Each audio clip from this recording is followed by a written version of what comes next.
all about disclosing. Teaching, giving you the tools to actually, if you choose to disclose, we give you the tools to actually, to work through that process, because it is a process. You have to determine what having that relationship means to you, whether you share or not. You're always held responsible because you know that you are infected, so you have to protect yourself, and not only yourself but your partners as well.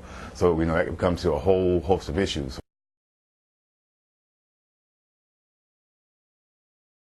Pretty crazy because, mind you, I was like, 19 years old when I found out. So, here I am, fresh out of high school and stuff, and finding out this thing, and knowing exactly how I contracted it at the time,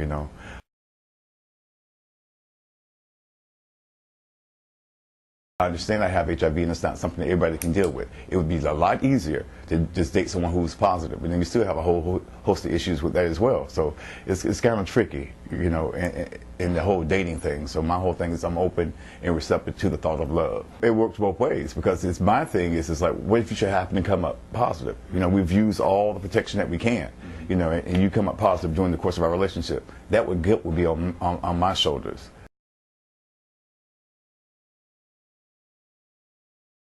I was very open about my status. I was not uncomfortable. I knew about HIV. I knew how to prevent it. I knew how not to get it, even though I ignored, I guess, the precautions that I was supposed to take. I have dated someone who's positive.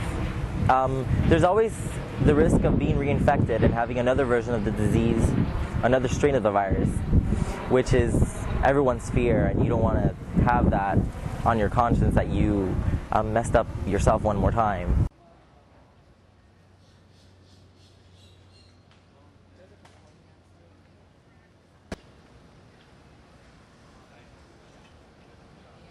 I think that those websites, they're a good place to have a one-night stand. As long as you're using protection and as long as you're safe and you disclose to your partner if you're positive or negative.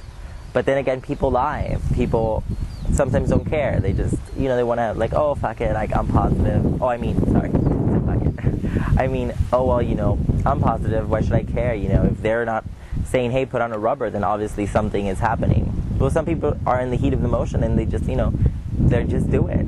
But those dating websites are a bad influence and a bad addition to, they're a contribution to the HIV rise in the United States, definitely, absolutely.